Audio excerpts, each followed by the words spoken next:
On Tuesdays, I usually wear my Hicks scrubs, but because I knew I had an interesting course to attend after work, I went with my looser scrubs. I know Hicks are pretty popular with healthcare professionals, but I don't really like how they fit on me, and of course they can be a little bit pricey. I like my butter soft scrubs from Uniform Advantage. Hi, I'm Jeffrey, physical therapist, and welcome to Life of a PT. A couple weeks ago, I got an email from work about this continuing education course that caught my attention. It was called Adaptive Jiu-Jitsu to improve mobility. I tried Jiu-Jitsu once before, and I know how much cardio and core it requires. I was intrigued to see how Jiu-Jitsu can be applied to my neuro population that I treat, so I signed up. It was from 6 to 8 p.m. for 2 hours and for 2 CEUs, continuing education units. The course was offered through work and it was free, and I like free. My Tuesday work days are usually 9 hours, so I work from 8 a.m. all the way to 5 p.m. So I will have to get to the course right after work. For lunch, I usually eat meal prep that we cook on Sundays, and this week was different because we went to my wife's family gathering and we had a lot of leftover delicious food. They had Vietnamese style fried rice, fried noodles, some mango salad, chicken wings, and some bun bò lốc.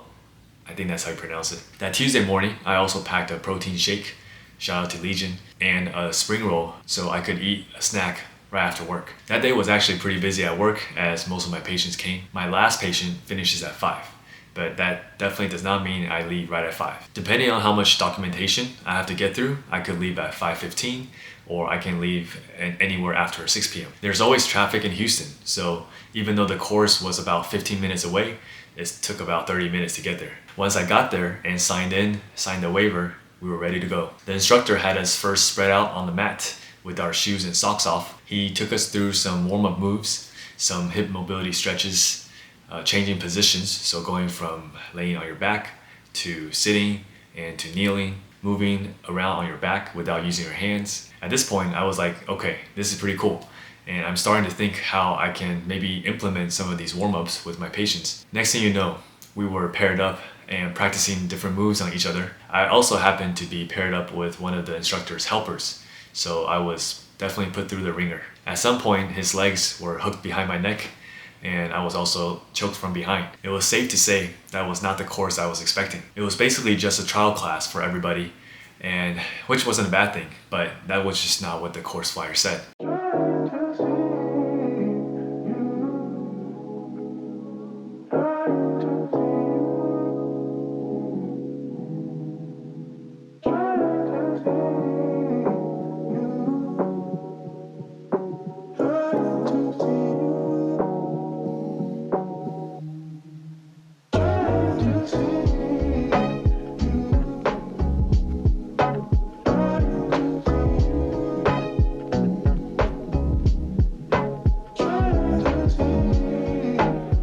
Later, I found out that the jiu-jitsu place wants to host more of these classes for people with disability or brain injuries, which I think is great. The course was probably a way to bring exposure to the sport of jiu-jitsu. Even though the course turned out different than what I had expected, I still tried to learn and come up with some takeaways. Being able to move around without your hands, I think is important for all ages, and especially as you get older. Hip extensor strength is super important in jiu-jitsu to get out of positions, to change positions, and to gain control. I do already emphasize glute strength in a lot of my patients, but now I can maybe start doing more single leg glute strengthening activities like shrimping in jiu-jitsu. Do you guys participate in any martial arts or combat sports?